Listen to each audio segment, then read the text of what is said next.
The Hold Fast Social Club presents So You're Kinda a Big Deal with your hosts, Sean Headley and Dave Allen.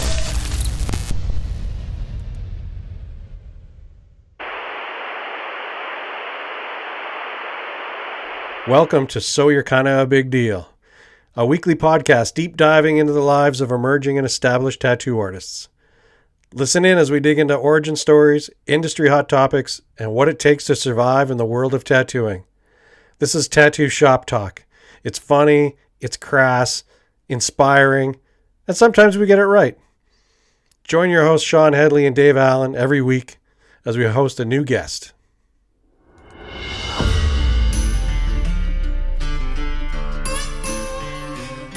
It was great getting to know Curly and this amazing guy that tattooed with one arm. You know, the customer had to stretch his own skin. So I did get blood poisoning from him twice. Yeah, twice.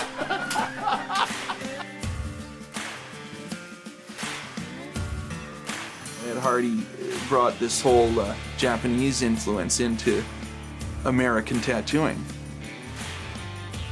Once Dave Shore come onto the scene, it was like tattooing completely changed.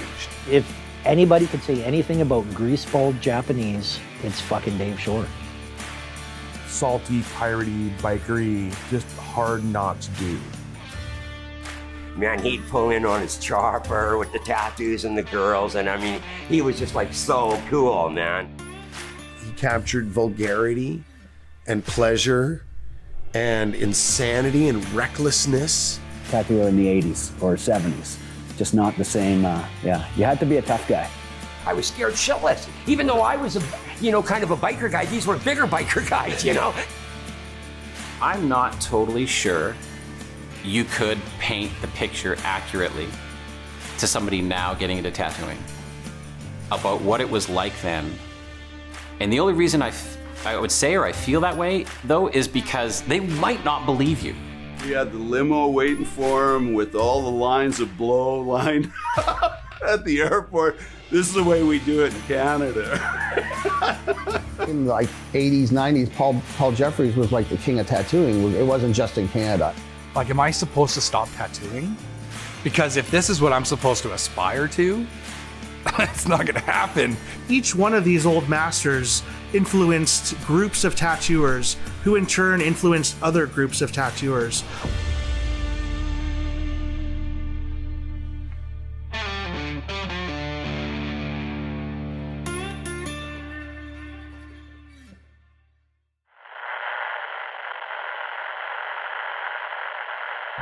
Hey, I'm Dave Allen. I brought you a Hold Fast, Stay Gold docuseries, and I've got a new service. It's called the Hold Fast Social Club, and it's basically a matchmaking service for tattoo studios and tattoo artists. As an artist, we used to have these tight little networks we could rely on to find new places to work, guest spot. As the industry's exploded, all these networks have been fractured, and there's people in your own town you don't even know, there's shop owners you've never met before. Wouldn't it be nice if there was some kind of service that would vet the shops, that would take your needs seriously and match them against the tattoo studio's needs as well, so that you're gonna have the highest rate of success with these matches. You can meet and work in studios as guests or as a full-time gig with people you never would have had access to before. That's what the Hold Fast Social Club aims to do.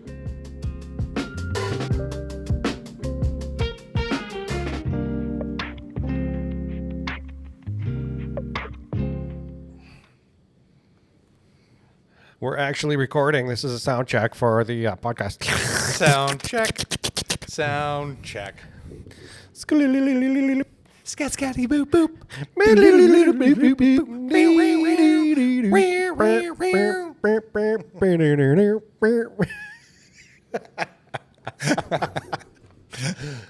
Oh, couple of fucking goofs.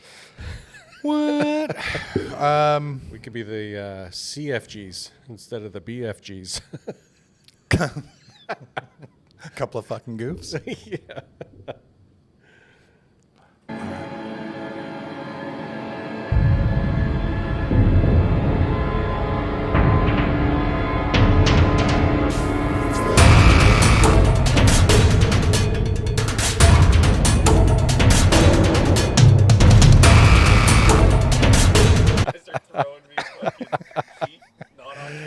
You're just going to be the whipping boy for the entire recording.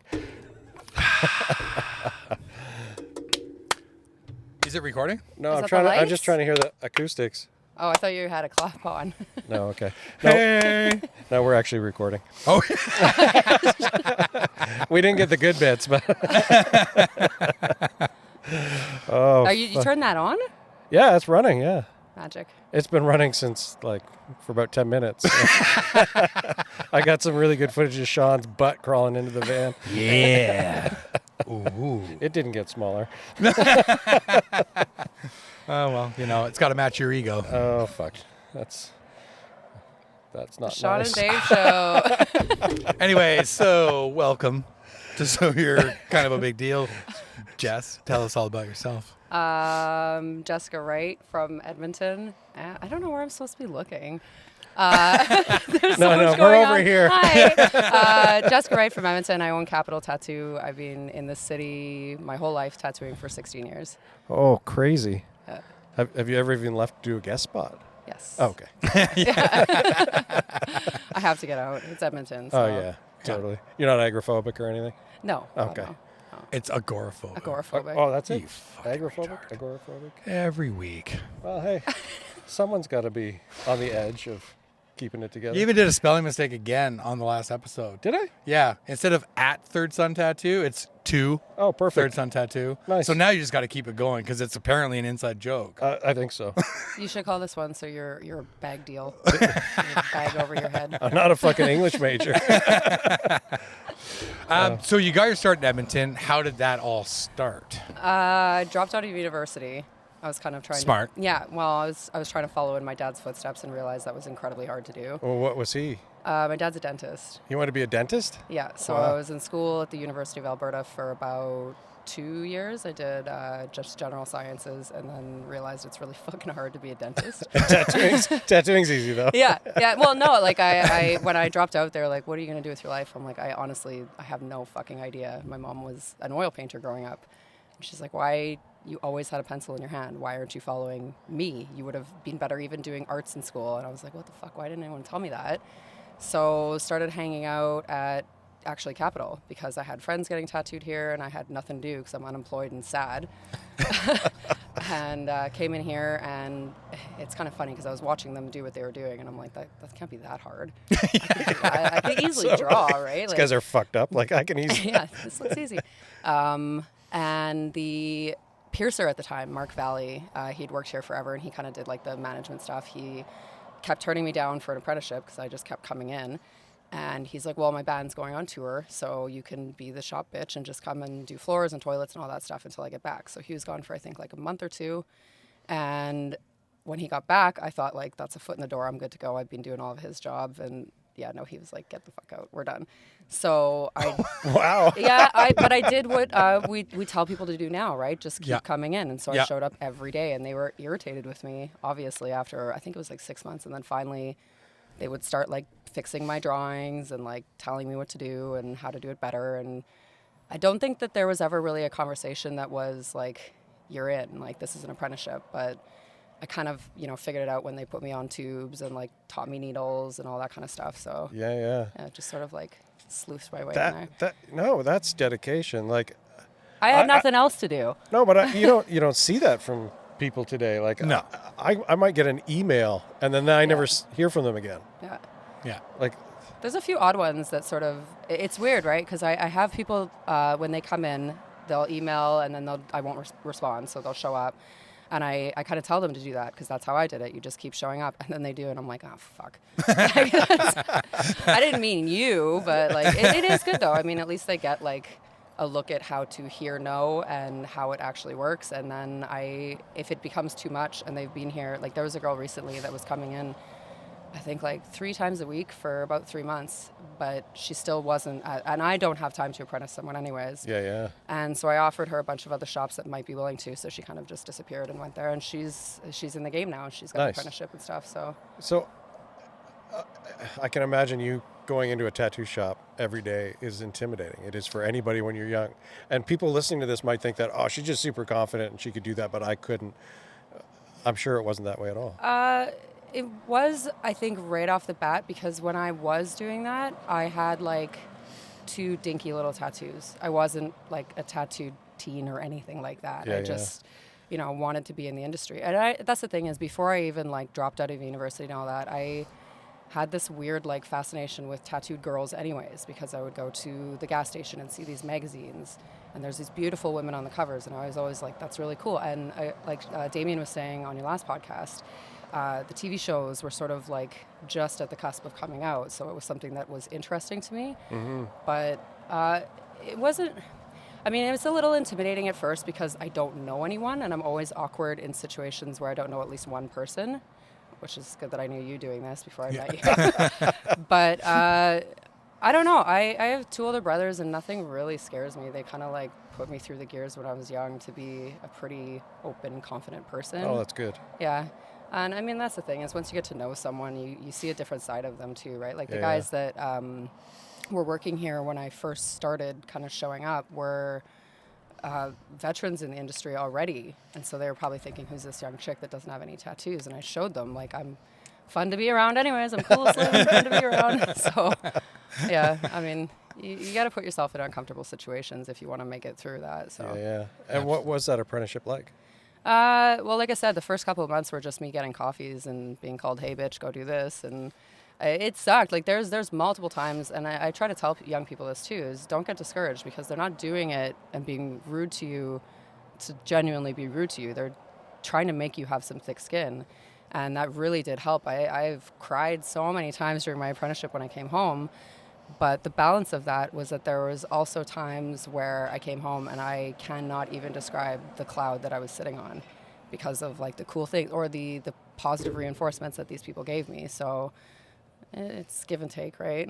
Yeah. I think I did like 9 or 10 months after like we actually started doing apprenticeships. Like you clean tubes every morning, you do the floors and that. When that started, it was 9 months until I tattooed my shoe. I remember that day was like the coolest day ever because they actually gave me a machine and put a needle in it, and I got to tattoo the rubber on my sole, and I was like, wow, it's a cool feeling. You can feel it, right? Yeah, that was like the moment when I was like, I can do this. This is my game. So Cool. Yeah. That's super cool. And then how long after that did you do your first tattoo on the skin? I had I don't even know, maybe like a year after I started showing up here. I had a guy that walked in, and we had a bunch of old Sailor Jerry flash on the wall, and I was the only one here because it was early morning, and he wanted the Aloha monkey, but he wanted it to say E-Town because he was from Edmonton. And I remember calling one of my mentors because I didn't really have like a single guy teaching me how to tattoo. And he's like, well, fucking do it.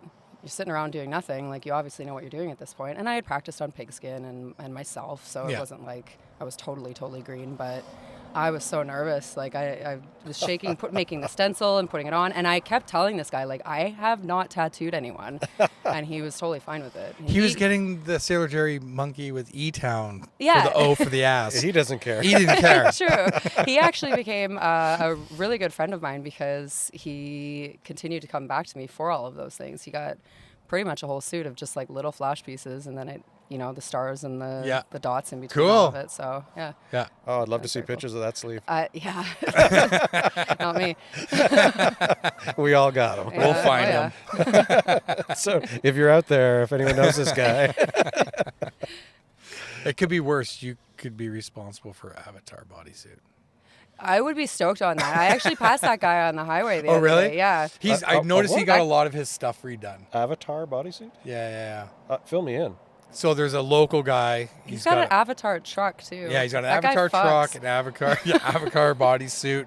But you look at the early work; it's clearly being redone by somebody who's definitely really good. Can you explain is he tattooed to look like Avatar? I think Yes. I think it started out. Characters So from he has the movie. characters, but now all of his skin is blue with like the striping and stuff. Like He had to an tie Avatar them together character. That movie somehow. sucks. Like, of all the movies you could pick, sorry if he's listening.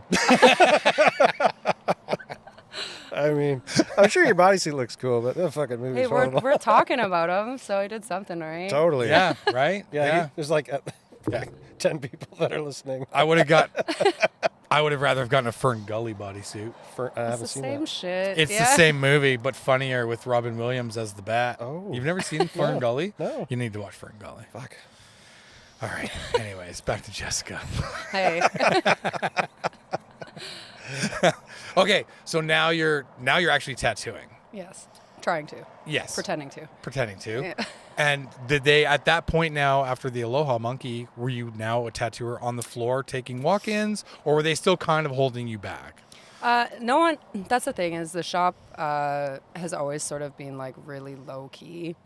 There was never really any like rules or anything like that. I mean, don't fuck around, obviously, but I would never say that they held me back, but they were very diligent on letting me know what my limits were. Yeah, and that's what I should have meant. Not hold you back, but yeah. I have definitely like crossed that line a few times because, like you said, that shitty Sailor Jerry suit exists.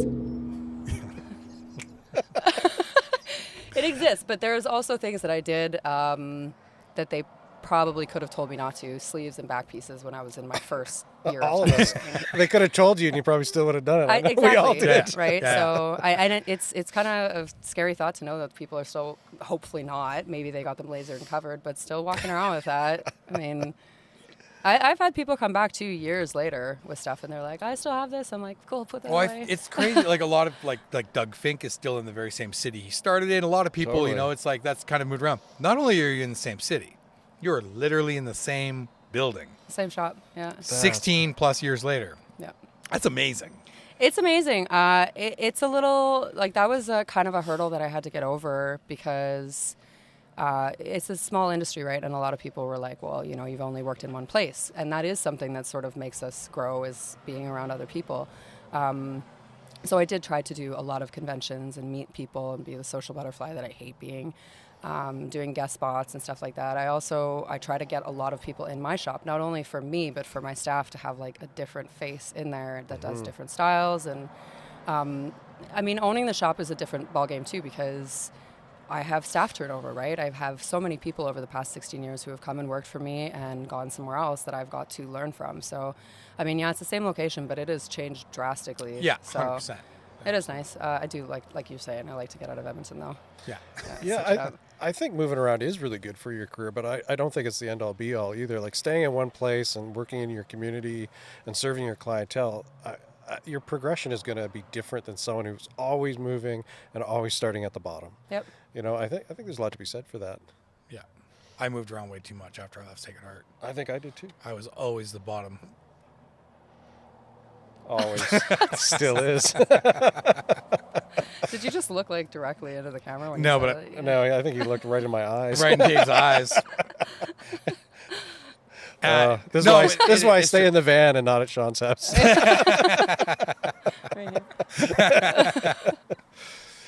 So back then there was you and there was only a couple guys or whatever. When did you then take over the shop? I worked here for, I think it was around, that's the thing is I have such like a bad timeline, but I think it was around 3 years that I sort of just bought in as a partner, which is super early, and I would never suggest that to anyone now. I mean, it's popping up more and more that people are fresh at tattooing and they're opening their own studio, and that's great if you want to play the game that way, but I really feel like people should learn from the people who are above them before they can, you know, do their own thing, because there is so much to know about it other than tattooing.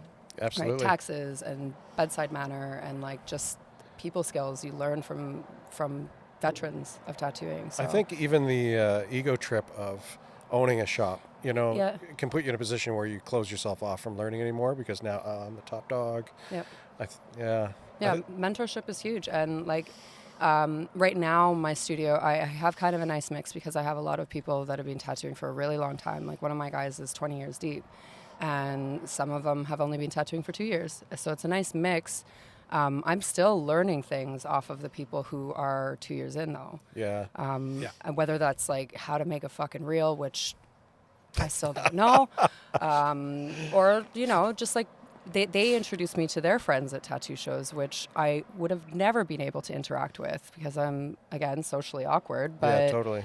it's nice having kind of a mix, and you can't always say that you're being mentored by someone who's older than you in the industry. Absolutely. Yes. So that's a big thing for me. Like Ali was talking about on her interview with you guys, that she came up here, and it was so nice to have her because she's got a whole different beginning, and I got to like hear her side of it when she was in. So sharing. Yeah, it's awesome. Yeah. I want to roll back a little bit. When you started tattooing, the ratio of male to female tattooers was completely different. Very much so.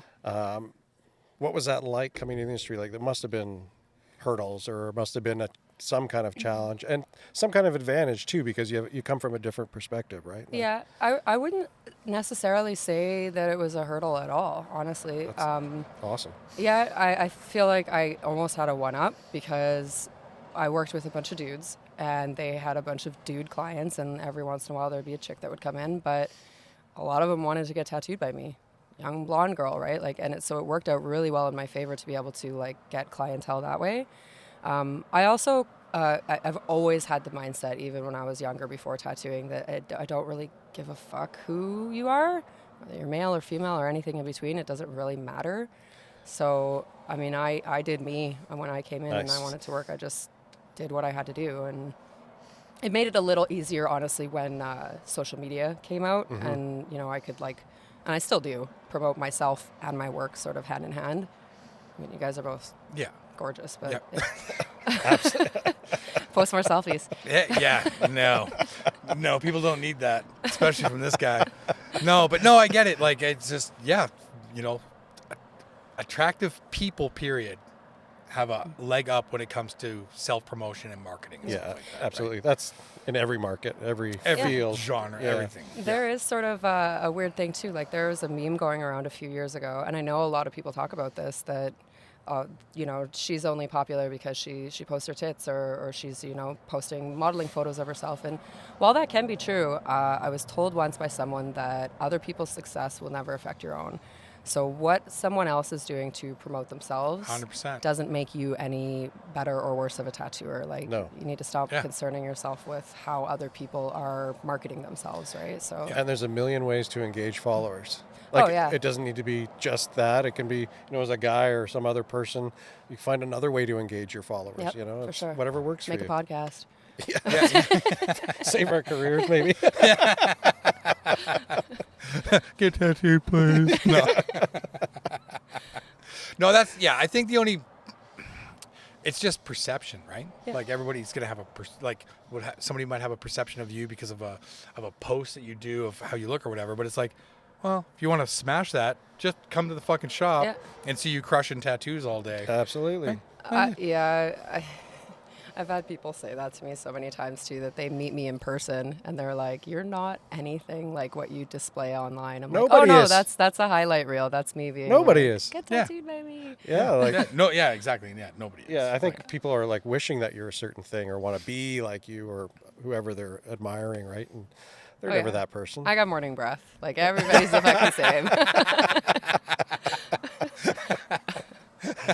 Do you want to brush your teeth? I got some toothpaste. Deodorant. Why do you have Please. two different kinds of toothpaste? What is that? Oh, that's a cream. We won't talk about that. Yeah, totally.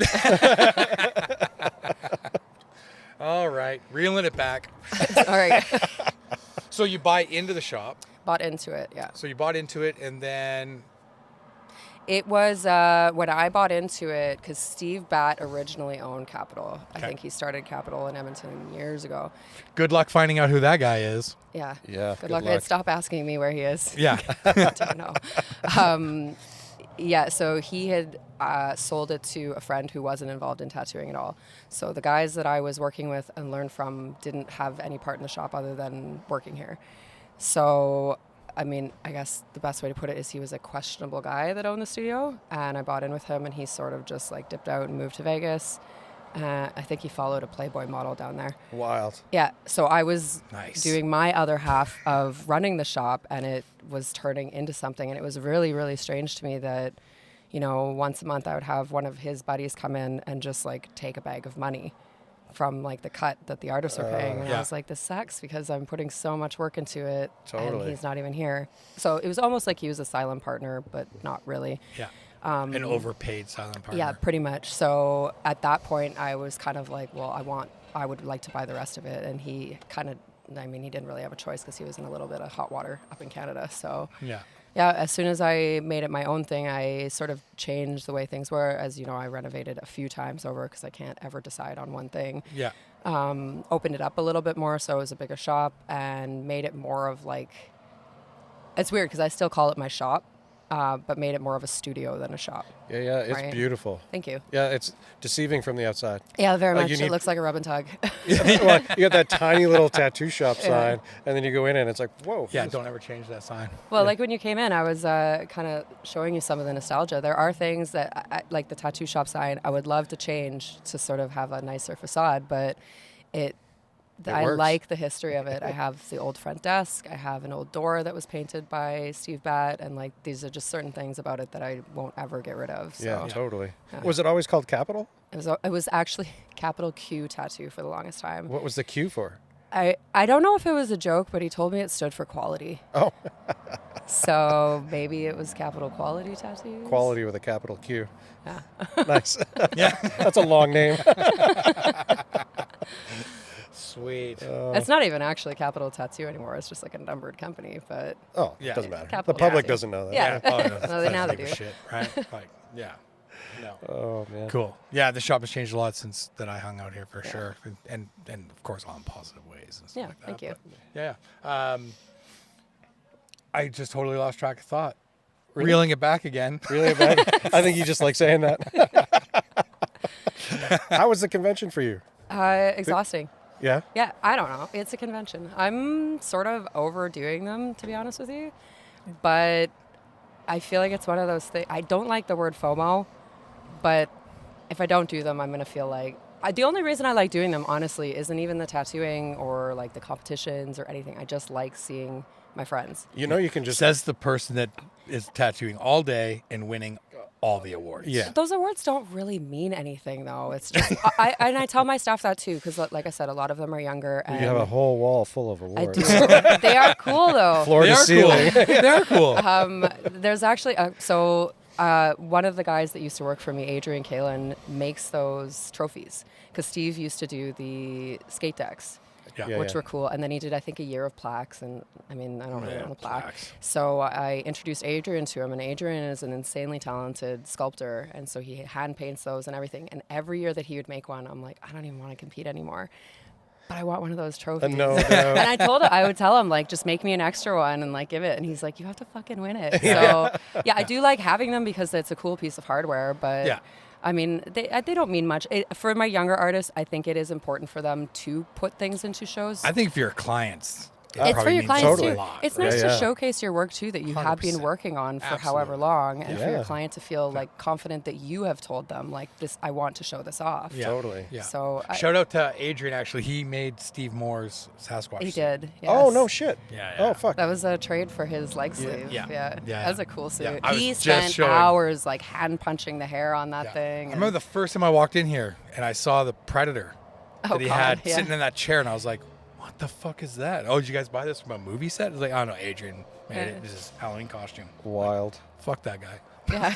That's insane. No, he's really good. Yeah, check out his work. Check out his stuff. Yeah. I was going to say to you, you can go to a convention and just walk around and socialize with people and have a really... I did that for years. I probably did that for like 10 years. I take one day of the show to make sure that I do my rounds. But even like this year, I didn't fucking do that. I walked around, but I was watching the hockey game. So I was like, I socialized. We heard. Yeah, it was a little rude to everyone. So sorry if I was kind of distant on Friday night, but the Oilers are fucking sucking right now. Didn't they just tie up the series? They did. They did. In overtime, They should be I fucking don't ripping even through that, though. fucking like hockey, but it was on the news. You're in Edmonton again. I got God. I got given my first hockey jersey in my life last week. Wild. Edmonton jersey? An Edmonton jersey. Yep. Is it old school or is it like the reverse retro? What? It's the reverse retro, the navy blue with the darker orange and stuff. Wild. Yeah. I don't know if there's... I thought Toronto was a crazy hockey town, but Edmonton's like... Have you been to Toronto during the playoffs? No, It's fuck insane. the Maple Leafs. I don't... Says every hockey fan everywhere, other than Toronto. Well, no, I mean, Battle of Alberta, I will say that I dislike the Flames more than the Maple Leafs. Anyways, reeling it back. Oh, Canadian podcast. We're going to talk about hockey now for 15 minutes. That's a big part of my life, though. Like, aside from, like, professional hockey, both my kids play, and Devin coaches, so we're, like, constantly in a hockey rink. Nice. So. That's cool. Yeah. Nice. What else do I do for fun? Hockey. I can't fucking skate, but... Holy Christ. Go on. You were about to ask something. No, it wasn't. I was going to say, it was something you had in mind. All right, so when I was here for those few months, that was a long time ago. It was Adrian and those two other guys. Who did you work with when you? What year was it? Child Colic. Kyle Cholik. Yeah, I know. I'm fucking. I just saw him yesterday. I'm just fucking around. He's good shit. And then Nathan. Oh, right. So yeah, it was me and Adrian were sharing that back room, and then it was. There was only the one side. Yeah, on the right? one side, and then it was. Kyle was right beside me, and then Nathan, and then you. Yeah. And then after I left, you started opening it up, adding a bunch of people. How, like, I know you touched on it a little bit and stuff, but like, how has that changed for you? Not just your tattooing, but even just how you like manage to run a business, and you're insanely fucking busy. I am. I don't know what you mean. How do you how just gotta do it? How do you balance You don't. everything? Like, you have 2 kids, you have a tattoo shop, and you have a bunch of kids running around in your shop working. How do you stay sane? That's a big question that I get from a lot of people, is like work-life balance. And I mean, I can spin it any way that you want, but it doesn't exist. There is no balance. I basically try to be here as much as I can, and because I am more booked up than I normally am, COVID was what it taught me a lot about, like, pulling back. You don't need to work 7 days a week and then try to go home on top of it and make a fucking actual meal, right? So no doubt.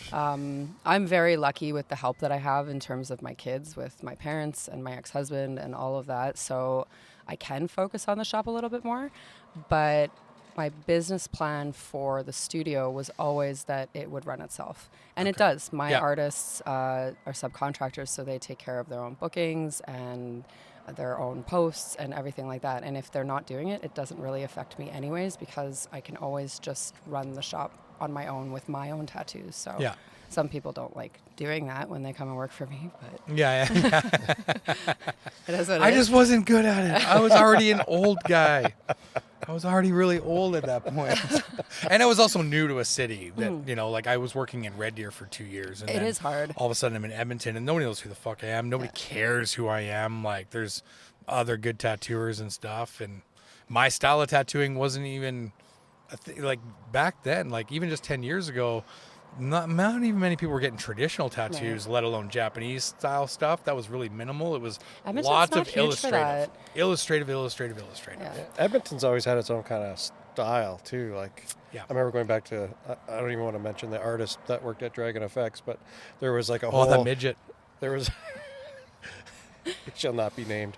There was a whole explosion of a illustrative new school style, and it's interesting to see how it's gone into like a neo-trad kind of style, and then it always goes through waves though. Like, even outside of Edmonton, you can see that like black work is really popular right now, and I do feel like that'll sort of evolve into something else. And it you know, I just do the best that I can do with what I draw, like, and people seem to like it, so I continue doing that until it like loses interest, and then you try to add something else here and there. And but I mean, like, being new to a city, as far as like, if anyone's watching, if they're nervous about that, try to go to a studio that can help you, because I have a girl that is freshly here from the UK, and so she has absolutely no following out here, and she does take a lot of the kickback from the other artists here with the stuff they don't want to do, or stuff that would more be her style.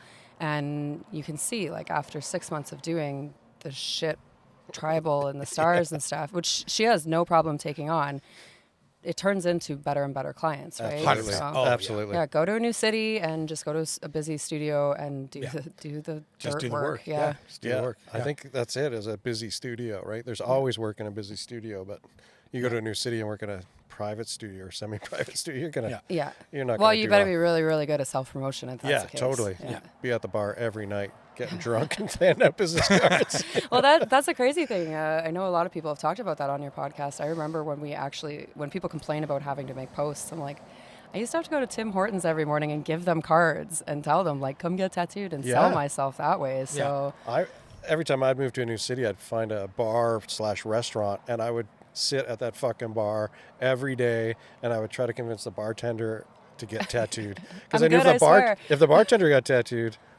I got fucking business. Or the hostess. Yeah, totally. It'll be cheap. Don't worry about it. Like, let's get a sleeve on you right now. You're doing it wrong. You go to a strip club, and those girls will show off all of their work. Strippers weren't getting really heavily tattooed back then, I don't think. No. They are now. Back then. I wouldn't know. Yeah. Just to go back again, reeling it back. All right. When I worked with Jessica, one thing that blew me away about her work, she was one of the first people I worked with that was all rotary, but also...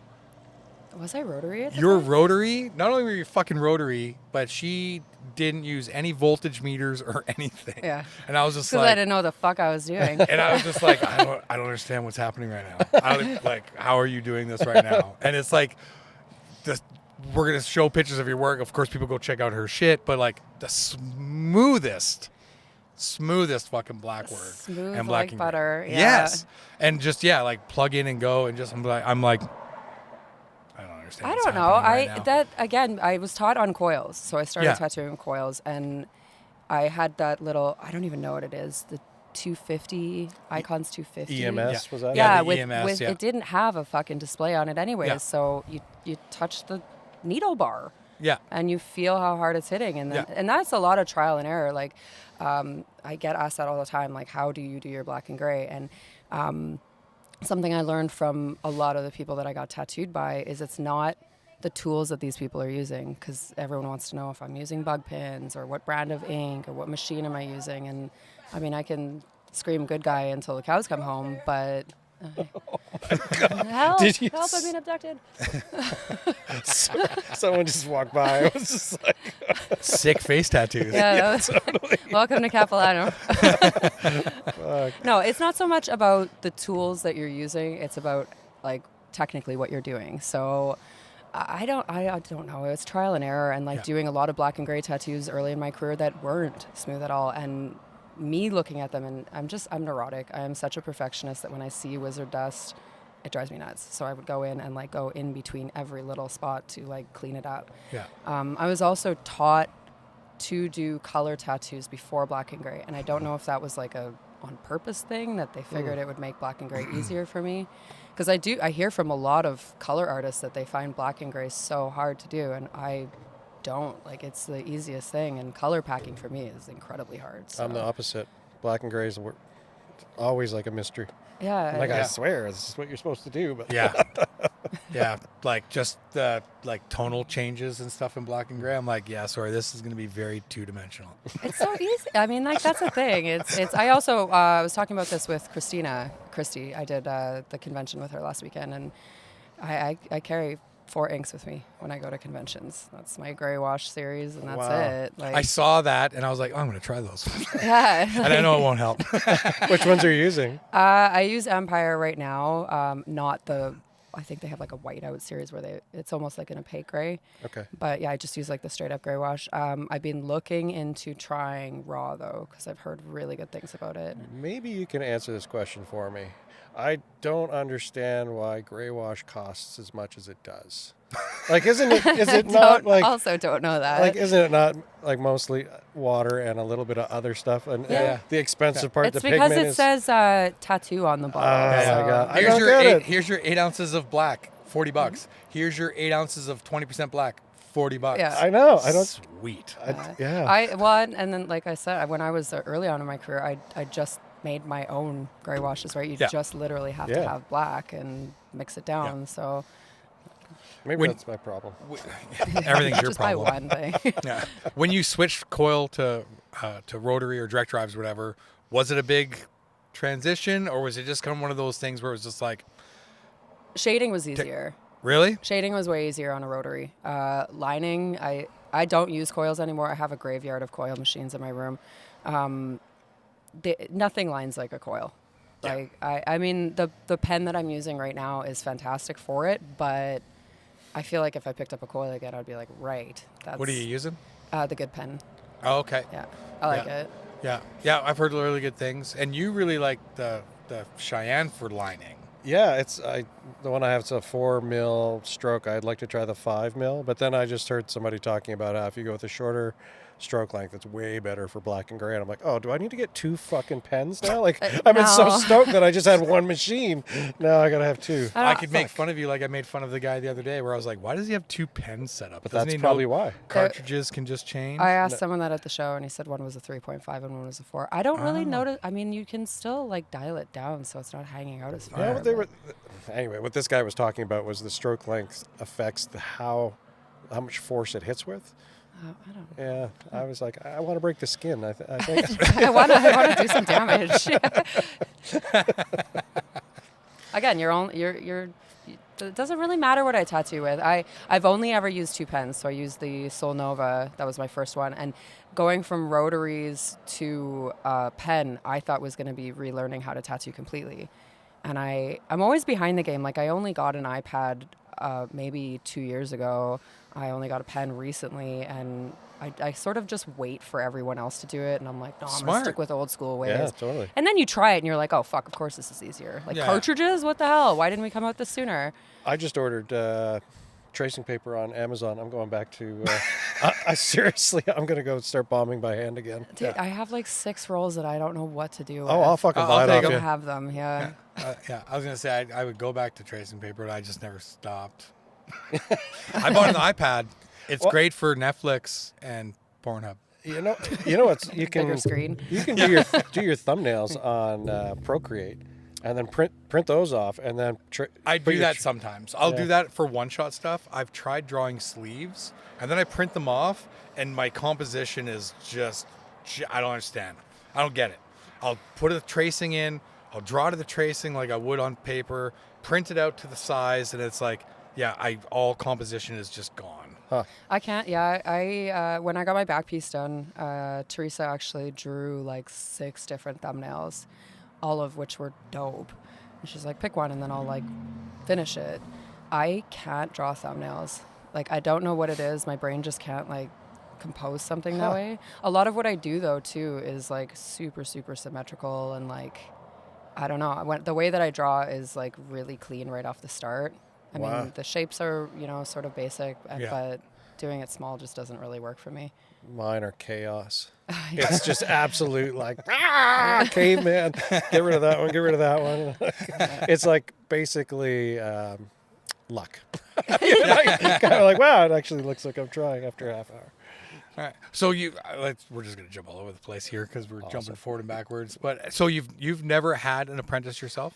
I did apprentice. So I have had 2. One of them didn't really work out that well. Okay. Sort of it was one of those things that you'd say something and like your needle bar is upside down and it, wouldn't click. So it kept having to like repeat it. The other apprentice that I had, Poppy Dell, it was... Oh, Poppy was your apprentice? Yep. Okay. She moved here from Vancouver. She was doing makeup in Vancouver and would always post these little doodles on her Instagram. And I follow her because I love makeup and fashion.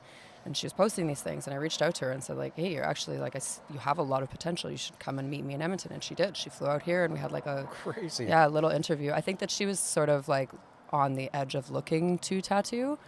And everything I told her, she caught on like every fucking note. She's a good tattooer. She's a very good tattooer. I didn't realize that she apprenticed under you. Yeah. Oh, cool. Amazing. She's also like, aside from being good technically at tattooing, she was, because there are some people that you meet that you see the potential in their work, but their personalities won't really go. The first convention I took her to, I'm like, I had that problem once. Yeah, crazy. No, she went out on her own and like talked to people and met a bunch of friends, and like I was like, this is perfect. She knows exactly, because socializing is a big part of our industry as much as we don't want it to be. And she could do it on her own, so it was like a real easy thing. And I think she was with me for 5 years before she opened her own studio. Cool. So, yeah, she's doing awesome. well. Congratulations. Yeah. Success. It feels good, right? Right? It does, because it feels really good that you like hand something to somebody that you really care about, and then they kind of take it and run with it. Yeah.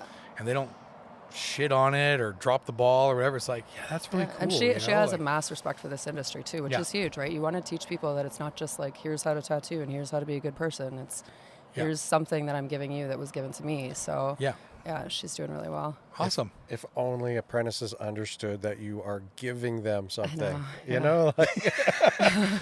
Like, there's no way to tell them because you don't know who's looking for an apprenticeship, but man, if only they knew. Stop telling them what they don't want to hear. So what's your opinion then on paid apprenticeships? So I've never apprenticed anybody. Okay. I've come close once. My apprenticeship, I got paid to work counter. Yeah, you got lucky. I got super fucking lucky. I'm back and forth about the paid apprenticeship. Part of me is like, the money isn't going to make up for the loss of someone becoming my competition. But I think that it's good if someone shows they're dedicated and they have a stake in it now because they've paid money. Mm-hmm. And it motivates me to give them as much as I can.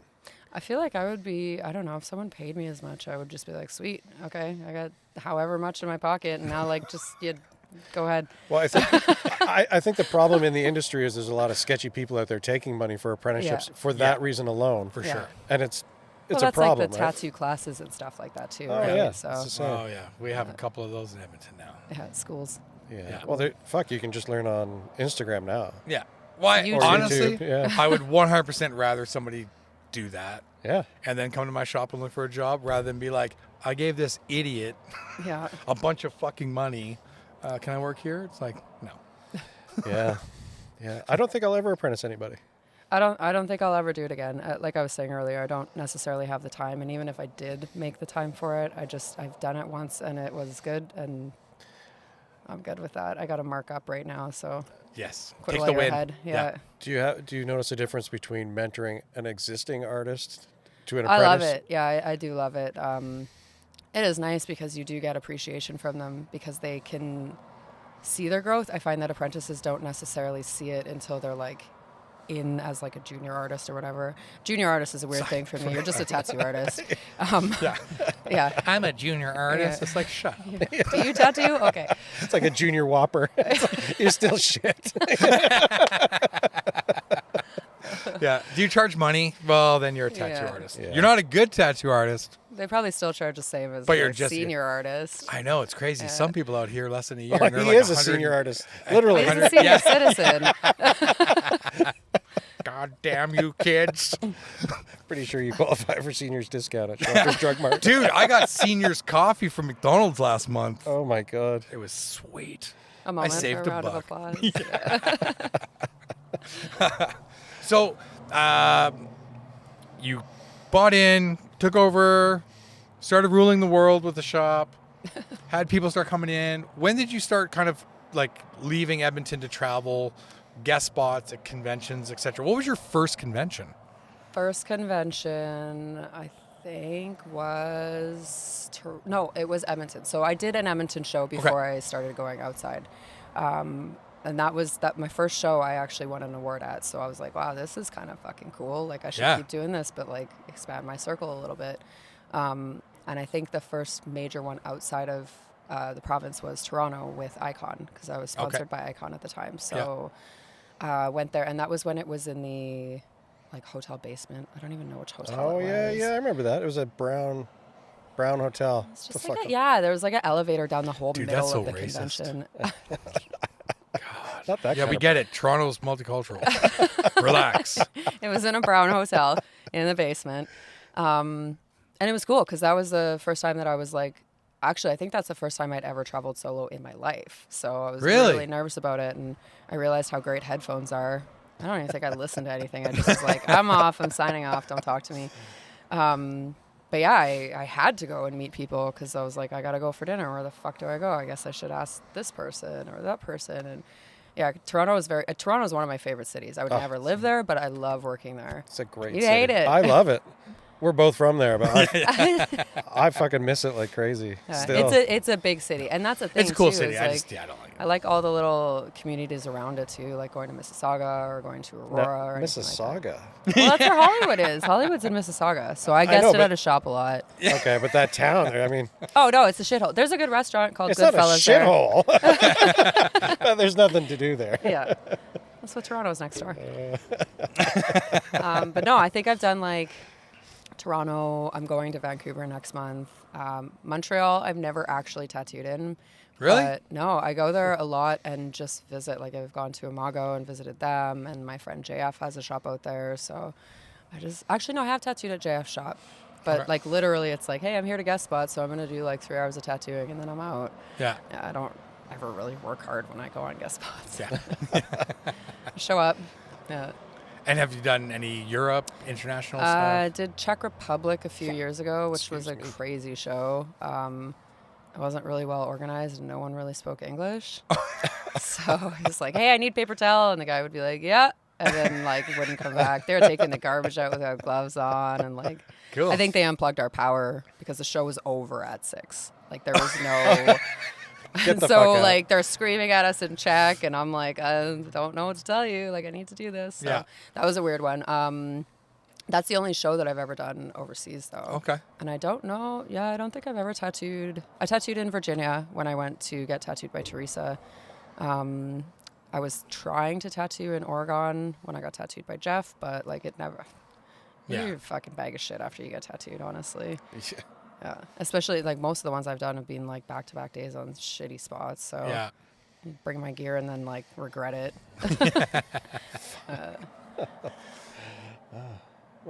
Nothing. What? Just looking at this manliness sitting beside me.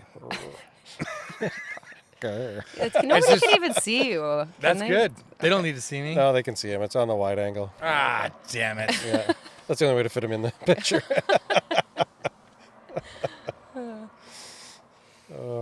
Oh, it smells musky in here. So I've been sleeping in here for a week. So I wanted the door open. It's just farts and burps. Oh, God. And you put me closest to the bed. Yeah, of course. Great. Yeah. Tell us a little bit about your shop and your crew that you have happening now. I have, I think, 8 artists, including myself, and I have 7 rooms. Wow. So, yeah, one of them, Devin, actually tattoos off of a cart. I don't know if that's a promotion. He got promoted to a cart. But we were kind of talking about that. The best person to work off a cart is someone who has a lot of experience and can work anywhere. For sure. Totally. It's also like there's never 8 people in here tattooing at a time. Okay. So, I mean, like we have one girl that's actually pregnant with her 2nd baby and she's kind of on her way out for the summer. So that room will free up. And but yeah, I have a great crew. I've got Lee Robertson, who's been tattooing for over a decade, 2 decades. Jenna Coffin is sort of new to the game and she's insanely talented. Emily, that you guys met the other day, is just like this young little tat brat, but I swear to God, she knows more about tattooing than I do. She's talking She's about... super nice. I was the girl that, Tommy knows. Super like keen. that. Yeah, she's very keen. She talks about all these old school tattooers and I'm like, yeah. I'm like, the old coil machines and this and that. And I have no idea what she's talking about. Yeah. But no, she's really good shit. I swear to God, she's like a 60-year-old in a 25-year-old's body. Yeah. Well, she is in tattooing. There's probably lots of 60-year-olds trying to get in a 25-year-old body. Yeah. You guys are going to get canceled so fast. We've been trying to get canceled since episode 1. Well, like, Sean's been trying to get us guys, canceled. You. Yeah. He doesn't want to commit to this for a long time, so he's trying to get it for self-sabotage. It's all right, I'll replace you with somebody else. Go ahead. You can never do it. Yeah, try. Simon from Montreal would be awesome. Oh, damn it. Yeah, you're out. He's in. Hey, Simon, we'll be calling you soon. I haven't seen that guy in so long. Oh, he's great. Have you seen him recently? No, but I talked to him. Like we text chat every once in a while. He's such a great guy. I think the last show that I seen him at was Kingston when Icon was doing. They only did 2 years of that Kingston show. Oh, crazy! I didn't even know it existed. He tattooed for like 1 day, and then everyone was like, "Where'd Simon go?" And they're like, "Oh, he was in his hotel room sleeping." Okay, that makes sense. I saw him just before COVID because we flew out there to get some more content for the documentary. Right. And visited with him, and Yeah, he's the same. Just like for the craziness that is Simon, he's level, right? Right. Good shit. Yeah. Awesome. I don't even know how long we've been going for. I don't know. Probably not long enough. Tell us more about yourself. Yeah, I like cats a lot. Yes. Cats are cute. Your cat's cute. I've seen your cat. Yeah. Hairless cat? Yeah. Oh, there's nothing cute Sean's about got a choice pussy. Yeah. Not anymore, but yeah. That could go so many ways right now. That knowing your personal situation. The cat went with the ex. Oh no. Cat free. Yeah. I don't know. It's so weird to talk about yourself. Like, I try to think. I was telling you earlier, I don't even know what to talk about when it comes to like me tattooing. Hi, I like to stab people and I have a shop. Well, something that we often ask our guests is there anything in the industry that bugs you or you want to talk about? Like anything you want to Get yourself champion. canceled. Get yourself No, canceled. it won't get me canceled because I have like this weird. I like to be a troll a little bit. I mean, I guess it goes with my username. But if I'm bored, I'll go on posts and just like comment shit and then like start a fight and then I'm invested in it. And I have no problem starting fights with permanent makeup artists who do tiny tats. Oh fuck. That is like a hill that I'll die on. So many of them are starting to do classes too. I know, and that's what my issue is. If they want to get into tattooing, because I know a few of them who have started in permanent makeup and taken the right steps to become a junior artist. Sydney. Oh yeah, well I guess so. Sydney hey, started as a permanent makeup artist. yeah. Okay, and now I think look at her now. she still does both too, right? Like she does I freckles. think she does and, just freckles, but I don't think she's doing the other stuff. But Still yeah, she got. permanent makeup. That's how she kind of got to start. Yeah. And that's fine because she like Sydney's dope and she went through all the right steps to do it. And there are a few other people that do that, but it's the ones who. Like even if I comment on it and be like, hey, this isn't cool, that they'll bite back. And I'm like, no, you should, if anything, ask me for advice on what I think you should do. And I would be happy to provide you with that. Yeah. It's just kind of like, it's one of those things though, you can't stop it. I don't even know why we can get upset about it, but it's going to happen anyways. Yeah, just let it happen. They're stealing off our plate, and they're not committing to it. Like if you want to commit and become an artist and learn everything there is to be about a tattoo artist, then fucking go for it. I think the excuse is always though, like, well, we're just doing small ones, and Bullshit. I'm like, yeah, but that's going to turn into bigger ones, and I mean, you were just doing eyebrows, and now you're doing people's wrists and all that. It's also for me, like, we were talking about having it given to you, something given to you. I do really like I live and breathe tattoos and hockey.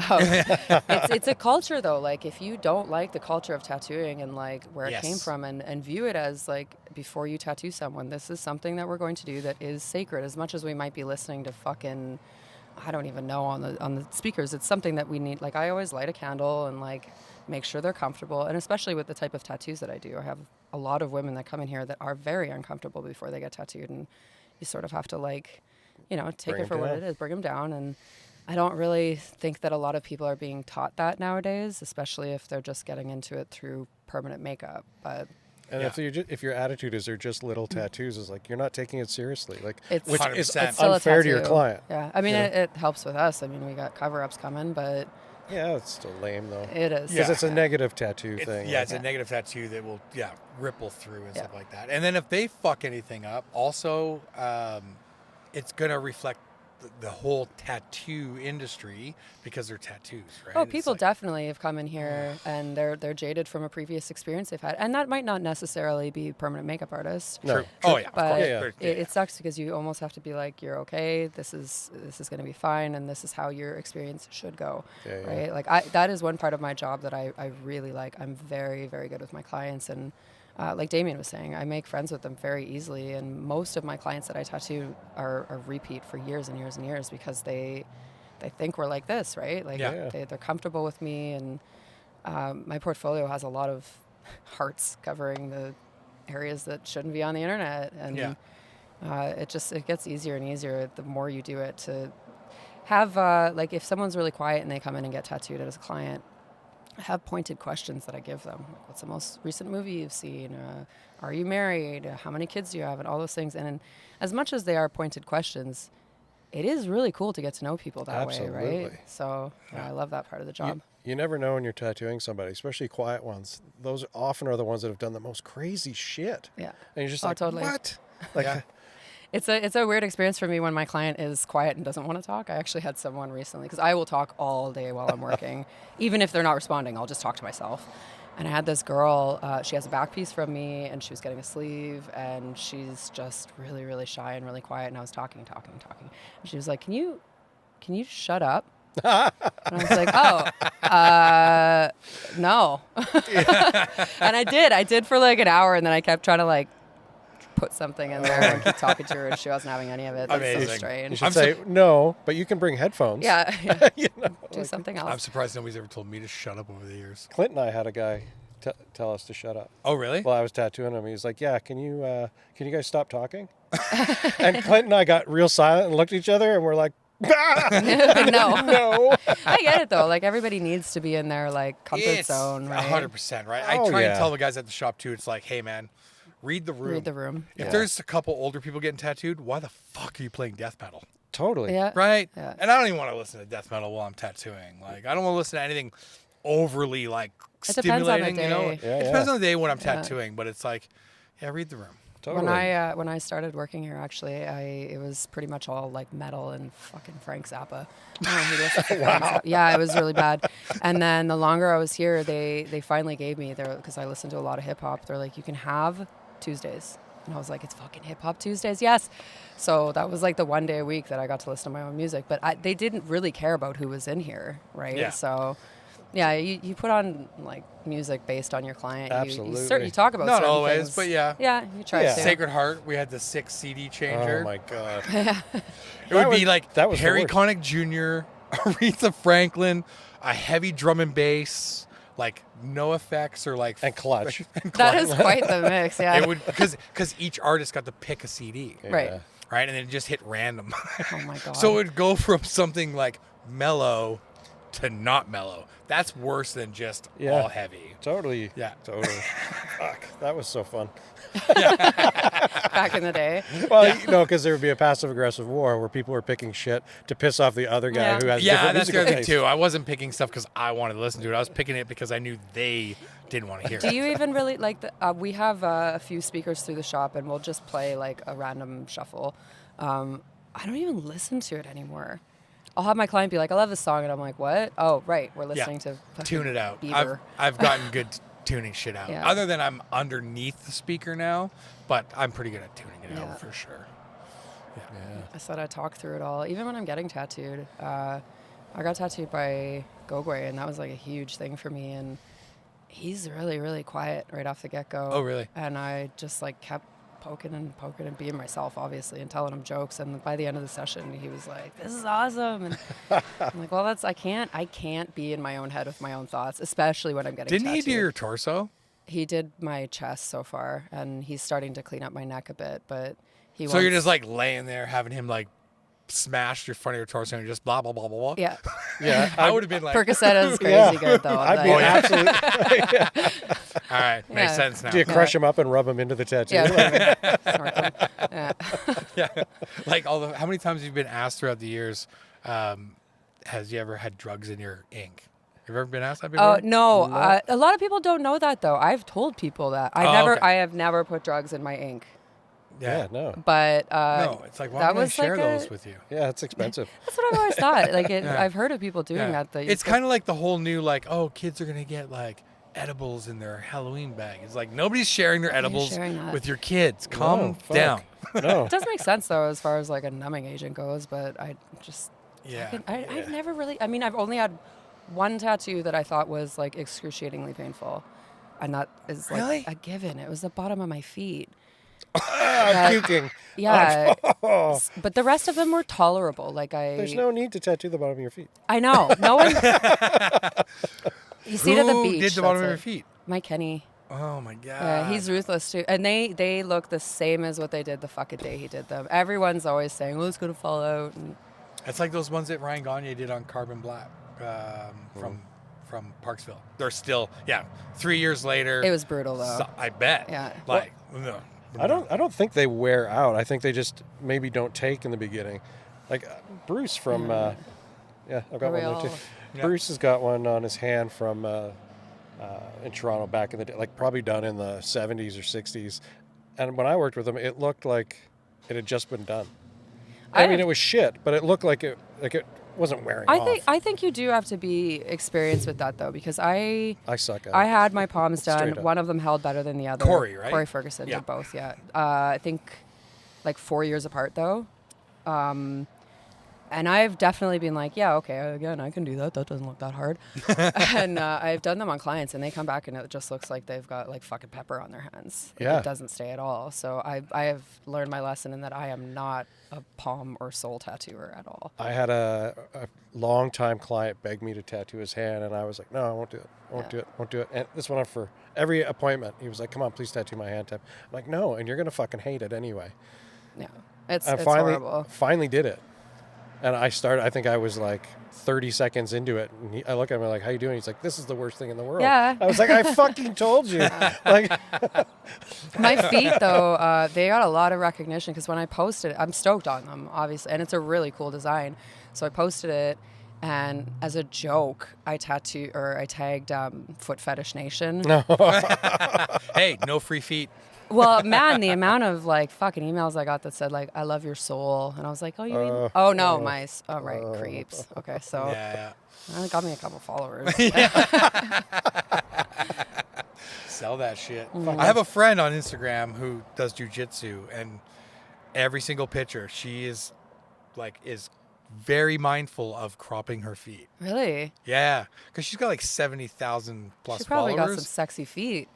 She's got giant feet. She's a very big Nordic girl. And I remember I tattooed her feet, and I was like, I'm going to start an OnlyFans just for with your 2 feet. pictures. The 2 pictures I have of her feet. Oh It's my just like, God. yeah, because she gets asked all the time. I'm just like, that's hilarious. I came to realize though, like, because when I had all these followers jump in after my foot tattoo, I went and looked at the pages, and I got pretty cute feet. Like I pedicure them, and they're nice. And most of those pages are nasty feet. They've got like bunions and dirty toenails. So I think that's the whole like fetish behind it. Dude, we smash a cake with your feet, and get them dirty. And we should start an OnlyFans for our feet. Dude, have you seen my feet? just shave your legs, and they would have no idea that you guys are dudes. Or I got pretty thin ankles, so Dude, I look probably at this shit. maybe not girly thin though. What are your socks are even girly? Blondie. Oh, well, I'll give you that. You got them painted. That's a nice Yeah. color. Fuck yeah. Is that Echo on your foot? Echo is on my foot. And he complained from the moment he started to the moment he finished. You fucking lizard feet, skin, dry bullshit. Like, just. You nailed his accent. He was, yeah. East. Germ, what? No. He was so angry. He was like, you have the worst feet, like lizard skin. You're so dry. I'm just like, yeah, okay. I was like soaking. I just stripped down. I was literally in my underwear getting my foot tattooed because it hurt so much, man. I was just like sweating to death. What was your worst one? My feet were my Really? worst. Yeah. I had the midget from Dragon Effects do my one foot in the 90s, and I straight up like 10 minutes in, I was like, you got 20 minutes to finish, and I'm going to start swinging. He's like, what do you mean? And I just like clenched my fist, and I'm like, I'm not even joking. It was the worst thing. And then it took me over 15 years to do my other one. And it was easier. That's not even, I mean, sorry, I don't know if you hear this often. That's not even that big. It's not. It's not at all. It's not bad. Yeah. No, the You easiest. didn't even get the joke at all. Right over his No, head. I got the joke. I'm told all the time it's not that big. I think that's what she was alluding to. I know. I'm not fucking. I look retarded. I'm not retarded. But yeah, no, it hurt a lot. The only tattoos on my body that didn't hurt, literally, is my neck band. All the tattoos. That's why I have so many. The neck is shoved really not on my that neck. bad. Yeah.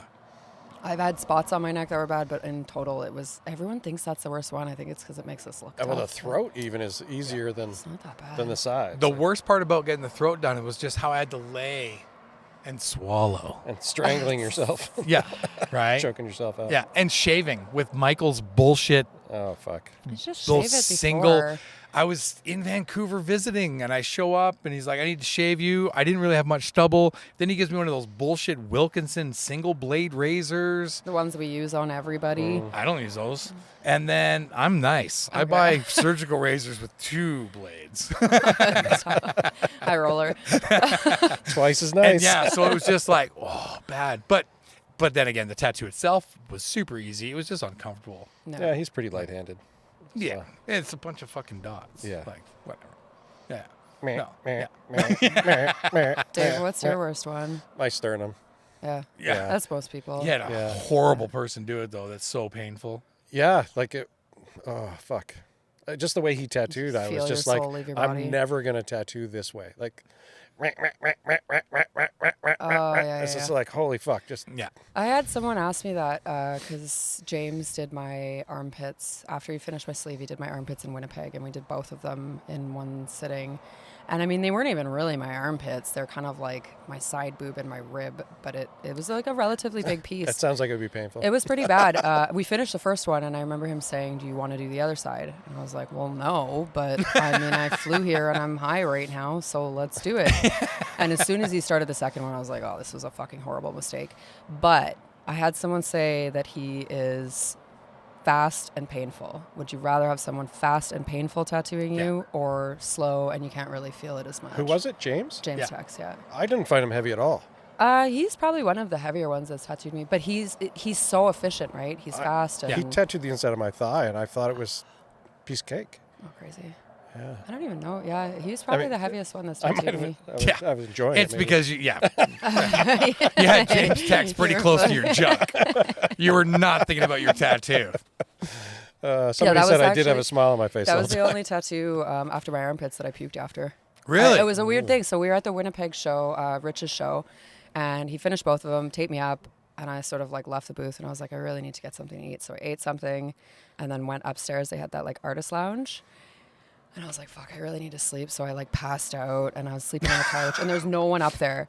And then I woke up and there was like 200 people there. And I was like, oh, fuck. I've just been like sleeping and drooling out the side of my mouth with my bloody side tits. Oh, fucking warrior. So awkward. Yeah. And I was like, okay, I'm never coming back to this show. That was embarrassing. Yeah, my name's Jen. Yeah. That's me. Oh my God, amazing. That's all I could think of is like bloody t-shirt. Like pretty much, yeah. Oh my God. What? So you got Vancouver's next, end of May. Vancouver's end of May. Is your whole crew going? Just you going? Good Guy booth? Me, Devin. I'm out of the Good Guy booth, and then Devin and Emily are splitting a booth. And that's her first out of province convention. So she's like, we got to take a bed and we got to take this. I'm like, you don't. No, you don't Calm do down, that. nerd. Yeah. So I'm excited for her to sort of see outside of the bubble.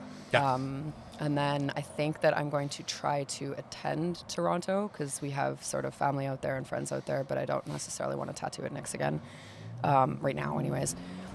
And then I think I want to try to tackle one international show, but I really have no idea where to go yet. That won't be until it gets cold here again. Yeah. So. Not doing Okanagan? No, but again, like the more I hear about who's going, I'm like, fuck, it's a great show. Go. I love that show. Yeah, I really do. I've never done it. This is gonna be my first year Oh, going. no, I'm not doing the show. No. Well, we're doing the show, but I'm not You're tattooing gonna at the throw show. more people in your van. You should see how many people you can get in here at once. No, we get a lot. No. Now, he's got to sleep in here. It's my personal van. it's not like some kind of business thing. Yeah, business, pleasure. But next time we should do it on the roof. Yeah. Yeah, maybe. That'd be a tough one to set up, but You can do try it. that. Yeah. Just clamp the mics to the floor and have them come up. No, let's have the camera far away. So we're super small. Yeah, everyone will watch that for sure. Yeah, totally. Yeah. Like and subscribe. Nobody's watching this anyway. We don't really have faces for video. We have faces for radio. So I should probably keep just do it audio. from far away. Yeah. God damn it. You're a... Got nothing to throw. There's You didn't a bring me a broom. drink. No one brought me a drink. Isn't there a cooler? There's got to be a fridge in here somewhere. No, there's a toilet right there, though. Is that what that is? Yeah. I thought that was like your laundry basket. Yeah, that looks just like a toilet. It doesn't look anything like a toilet. It's called the porta potty. Yeah. Yeah. Jesus. Sweet. You should have just had her sit on that. Fucking smell is in here. You're like a pillow or something. It smells as good as the black bag over your head. Yeah. Well, yeah. That one. If you want to know that backstory, you'll have to come and ask her in person. Yeah. Oh God. Now we're gonna have people coming up and asking me What's the about deal that. with the black bag? At least it wasn't a garbage bag. That could have been way fucking messier. Sweaty. Yeah. Oh. Anyways. All right. Yeah, this was awesome. Oh, top 5 tattooers. Oh, yes. No, we you- almost got away. Oh, know. shit. Okay. So I feel like everyone should be more and more prepared with this if they've signed up to do this with you. And I can't come up with 5. Rob Hope had notes for the whole interview. Well, no, like, I don't know. And okay. he still failed. I know, like, for sure, Jeff Gogwe. I have been following his work before I even started tattooing, and he's just, I really like his work because he was one of the first ones that I saw that did sort of the Japanese fusion type thing. Yeah. And he fused it with very flowy, sort of filigree Art Nouveau type stuff, and I really am drawn to that. Like I said, my mom's an oil painter, so she always did like really beautiful shapes, and I love his work. So he is definitely my top tattooer. I have to throw Eric Brenning in there. I have not yet been tattooed by him, but I feel like he is insanely underrated. More and more people need to know who he is because not only is he a fantastic tattooer, but Where's he from? he's Black Rider. Oh, yeah. Eric Brenning, Okay, yeah. Yeah. He's Vancouver. Yeah. He's just a really good guy. He's funny as fuck, and he wears his hair in braids. I like braids. Yeah. I don't know. The other 3 too, like I keep going back and forth. I like Daniel's Bouty. I think that's how you say his last name. I don't even know where he's from, but I have a few books of his that he put out, and it's just What's his Instagram? Daniel's Bouty. Okay. Didn't have to make something up like the Yeah, rest of us. no. It's weird that he has an S at the end of his name. I feel like calling him Daniel, but it's not. It's Daniels.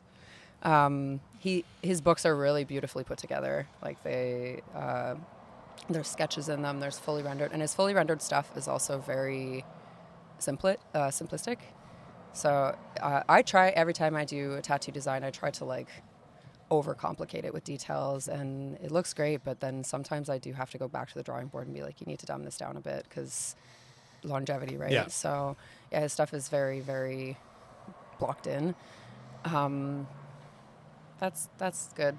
I don't know. 3, I know. That's 3. Oh, you've had all morning to think about that. Totally. It's strange because I have tattooers that I would never get tattooed by, but I like their work. Same. Alex Sorsa is one that I really like following, and he does like pretty much the opposite of what I do. His stuff is really, really like peppery and maggy, but it's realistic, and like the way that he uses white highlights, and it's just I don't know. When I draw, I try not to use like photo reference for it. His stuff is obviously referenced from photos, but his application is just very, very unique, and I don't know, it's just like eye candy when I see him pop up on my Instagram. So I'd say he's one of my favorite right now. Jeff Norton. If I had to pick a 5th one, would be Jeff Norton. Don't know that name. No.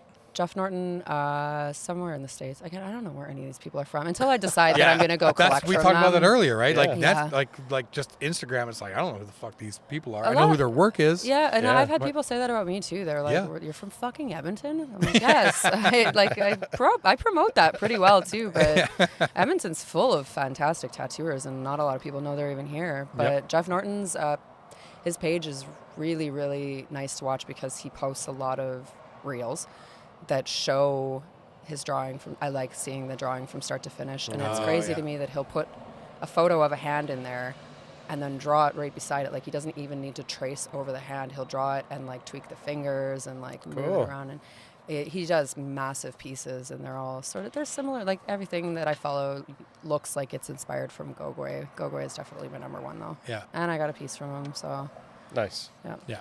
Cool. That wasn't so hard. No, but there's like a million other. I could put Teresa Sharp in there. I could put my friend Joe in there. No, we said 5. Well, now you're going. Sean Headley. Stop talking. Stop the recording. Stop talking. No. Yeah, there's too many. You can't. Even 5 is, I don't know. That's hard to come up with to like put it in a box. No, that's the point. Yeah. Some people, 5 is hard because it's like, who do you cut out? Yeah, pretty totally. much. Right? Yeah. So, cut out all the garbage. All the rest just sucks. There's too many Only good those 5 tattooers. matter. That's it. Fuck the rest. You don't even want to associate with other artists, just those 5. Yeah, pretty much. That's my friends list. I would be fine with that. Tomorrow we're gonna see your Instagram. You're only gonna be following 5 people. It's weird too to say though, like pick your top 5 favorite artists, because like you and I were talking about earlier, 2 of those I've met, and they're great people. I might meet the other 3 and be like, "You're a fucking asshole." Oh yeah, that's a major problem. And that, to me, it's like you have to be good with people to be a tattooer. At least that's where I think that you can be more successful. But I have met some people that I'm like, man, I really don't like that person, but it sucks because I really like their work. One of my favorite tattooers from the 90s. I met him and was so bummed out. Yeah. I was like, this guy's a douche. Like, I find that you, if you find common ground with them, because I've been tattooed by someone who's kind of an asshole, and I just started talking about his dog a lot. And I was like, right, okay, so we're talking about you, and that makes it like, all right. And then like every other session was super easy, so. Ah, cool. Yeah. Nice. Cool. This was super fun. Yeah. Thanks so much for Can I this. be rescued now? You can Am I definitely free be to rescued go? now. Don't stop Do I have to it. pay Don't a stop it. ransom? Don't touch it. Oh, it says iPhone storage full, not net. You don't have enough storage to record a video free. You have space. I think you guys got to like 120. Oh fuck. Oh no. We gotta do this again? Yep. Let's start from the beginning. That's okay. Like an hour, 20 minutes. You wanted like. No, let's Right just leave it. now? Yeah? No, just leave it. Do you want to watch it? Because it's not recording now. Yeah, Don't no, touch just it. leave it. Yeah. Yeah. We're done here. Yeah. All right. Okay. Okay, God well, damn it, Dave. thanks for having me on Fine. your show. Nice. Sean always blames me for everything, but he doesn't really do anything. I don't do anything. That's why it is your fault. Oh, that's really weird taking those off.